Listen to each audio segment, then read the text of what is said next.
Here we go, week 2 of week 5, wearing RM Williams. Carry on and let's see how they went on week 2.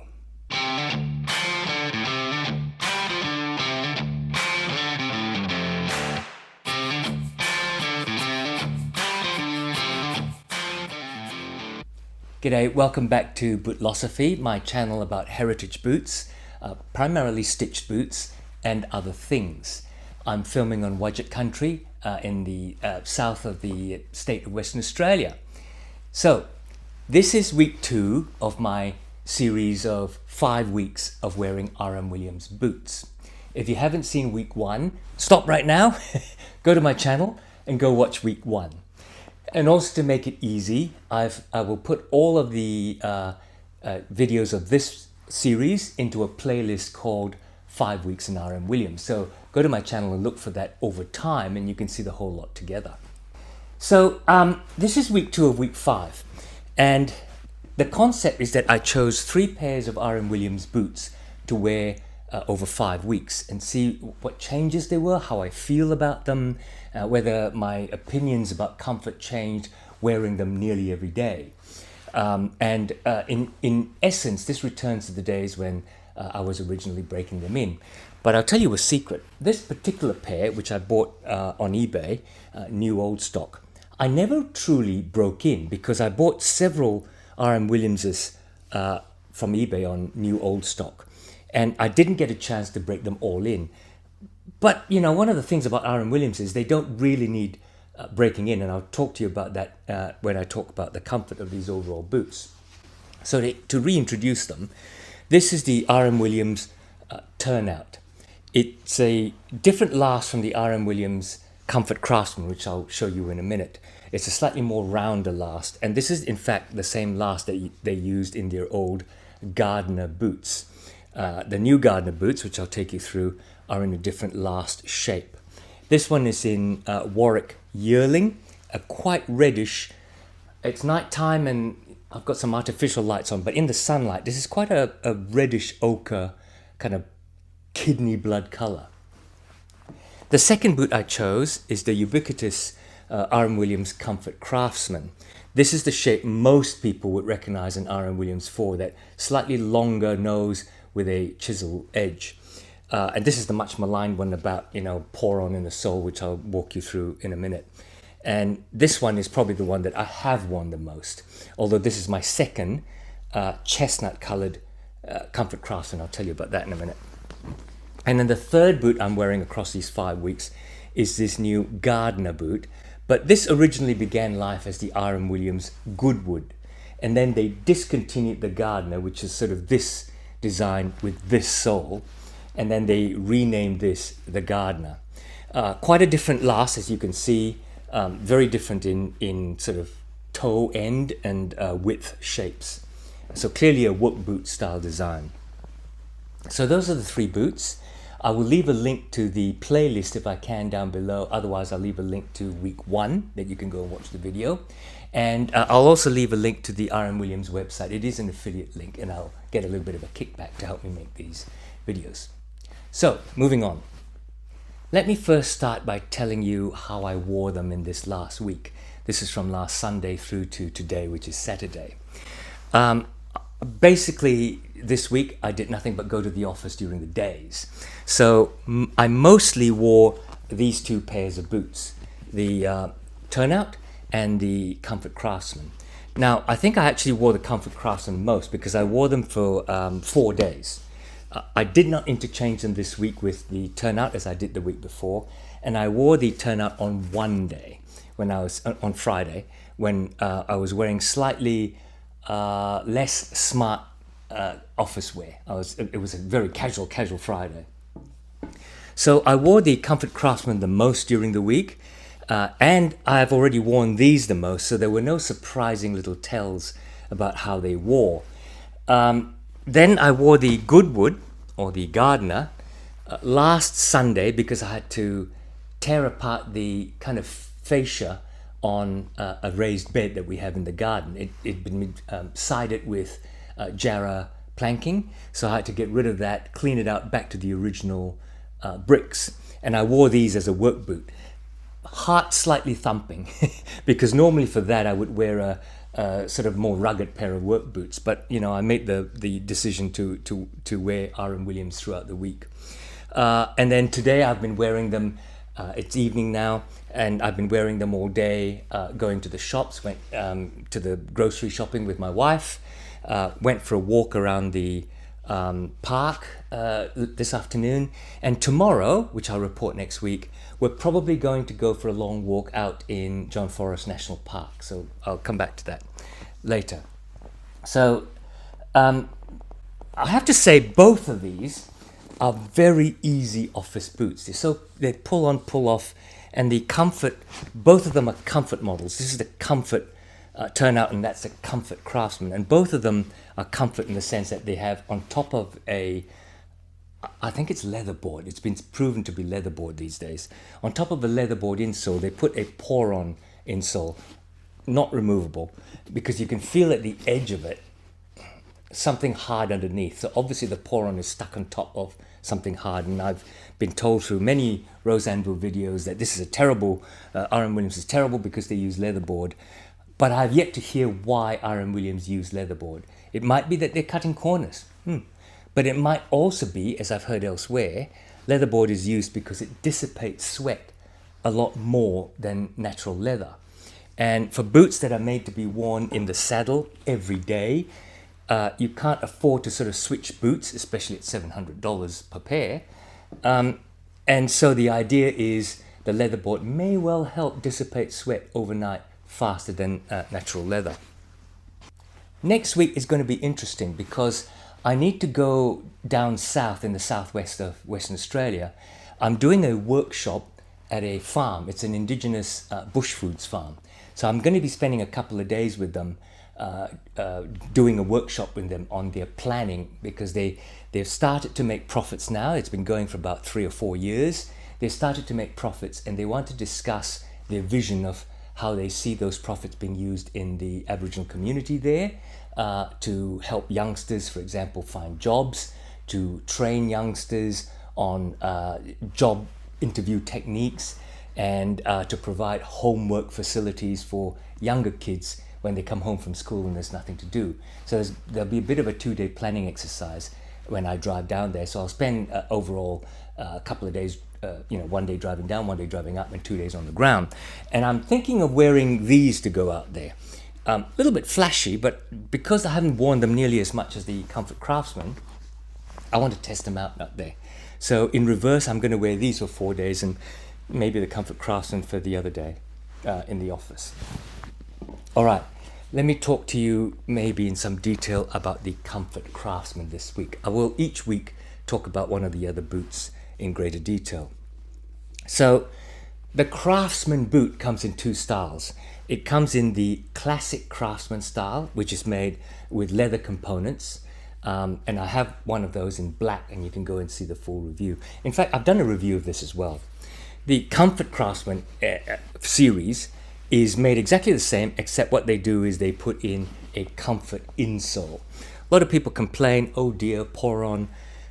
But if you think about who this boot is intended for these days, originally, the classic Craftsman with its all leather makeup was intended for pastoralists.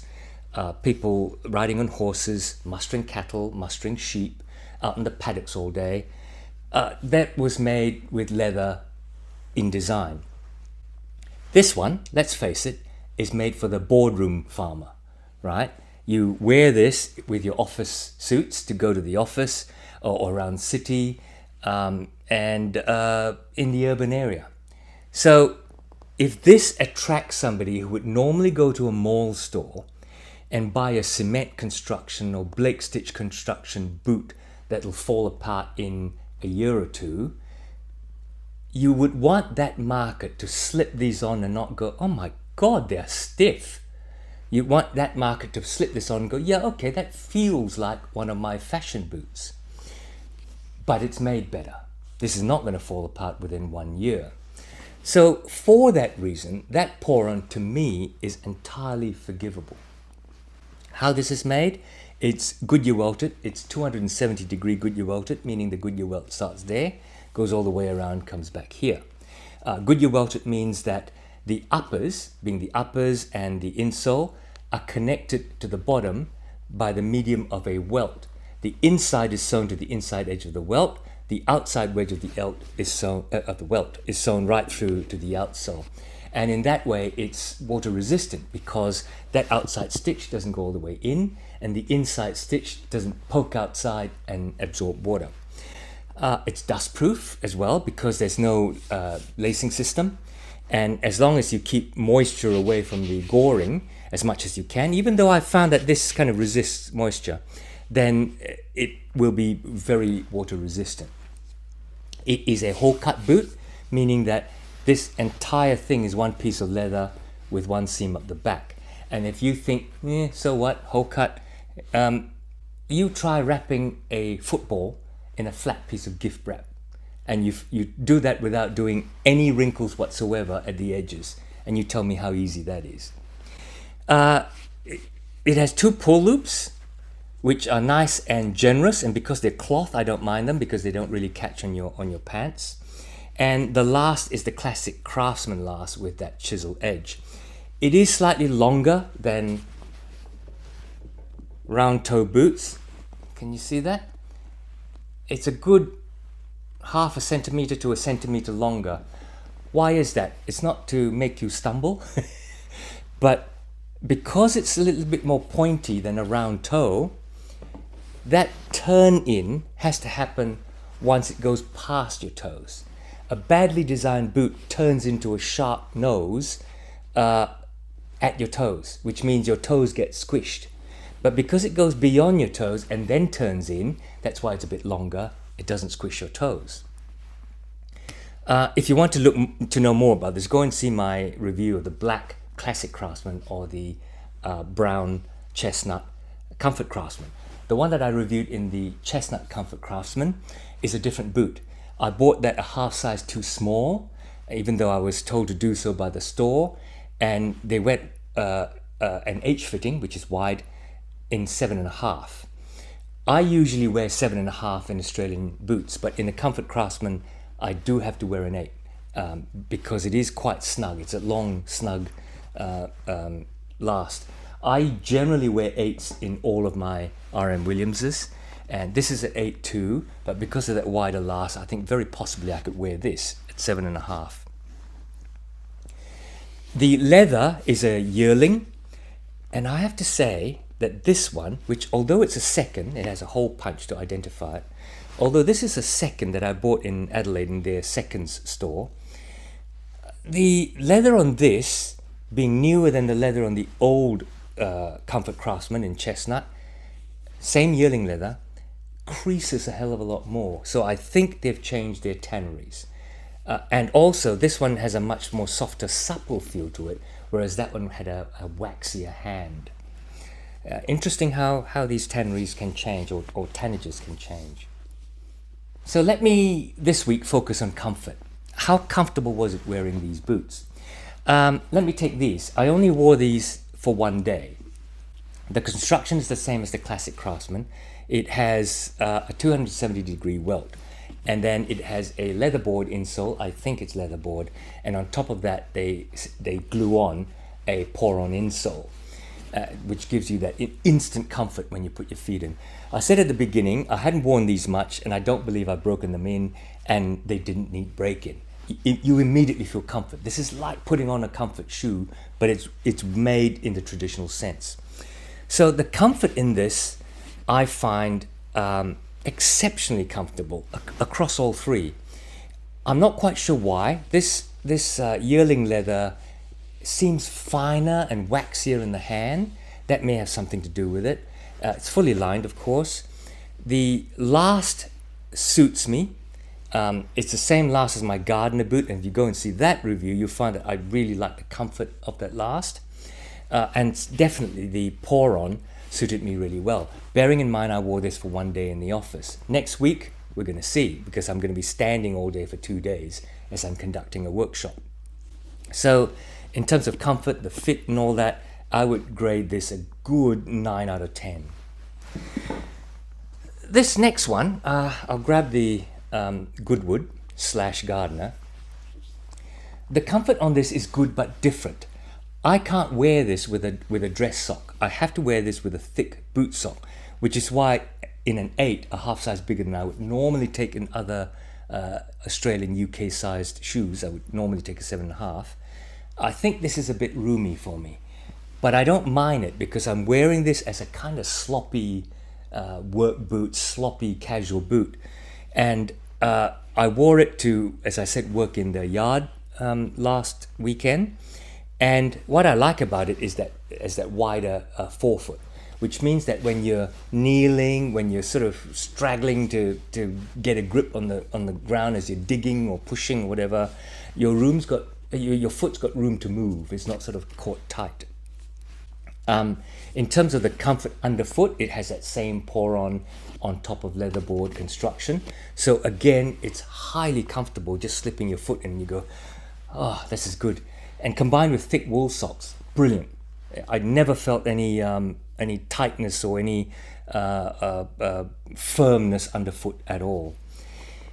Being slightly larger, it has a slight heel slip, but I don't mind that. And as you can see, I have worn this for a while after all in the last couple of years. As you can see, that cut really has come into shape. And so that's kept my heel in. And I think that's an important factor.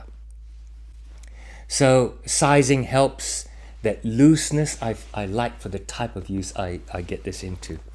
And finally, the one I wore the most and have worn the most, the Comfort Craftsman. I don't think anybody who has ever complained about R.M. Williams not being using the right materials, blah, blah. I don't think anybody has ever said, if they fit it well, I don't think anybody has ever said it's not comfortable. It's a very comfortable boot. Like, I don't care whether you have big insteps, low insteps, voluminous insteps. If it's fitted right, this boot fits you so well that it's really comfortable. They've really got it nailed down how they line the boot. There are no seams inside where the lining is stitched together. The only place there is a seam inside is just there, which you wouldn't feel. It has a fiberglass shank, which means it gives you the right support and it takes you through airports without having to take your boots off, which is a great plus. The leather board, I guess, and the fiberglass shank, I guess, make this a reasonably light boot. I mean, for a Goodyear welted boot without a midsole, it's light. It's certainly a hell of a lot lighter than a Red Wing Iron Ranger, which also does not have a midsole. Yeah, so comfort, top marks all the way around. I said the turnouts were 9 out of 10. I would give this a 10 out of 10, and I would give this, I think because it's a bit big for me, only an 8 out of 10. But all of them that have that high 8, 9, 10 type markings, because of the pour-on layer. You stand on these and you're like standing on something soft. Absolutely. In time, they will break down, but in time, so will my knees, so will my ankles, and so will I. Okay, so the overall week 2 experience, comfort, tick, fit, obviously, tick. Changes in leather, since I've been wearing them every day, more so than rotating with all my other boots, I haven't seen much. It's only been a week. Well, it's only been 2 weeks, but the first week was a bit of a cheat because if you go and watch that, half of that week I was recovering from a holiday. In terms of use, I think I've chosen the right ones for this type of use where I go to the office every day and then in the evenings we go for a walk. I work in these boots and I go for a walk in these boots. And during the day, I'm swapping between these two to work in the office. Testimony to urban wear, office wear, going out in the streets. Oh, the one day of the days that I wore this, I went into the city and there was a long trek up St. George's Terrace, which is our main CBD street. It's kind of like Madison Avenue, I suppose. And they were very comfortable. So testimony to urban wear, big tick. Testimony to working out in the yard, big tick. Next week, on an indigenous farm, standing all day, let's see. All right, so in summary, I hope you enjoyed this video. This week I have enjoyed making it because I was much more conscious about what I was wearing and how I was feeling and so on.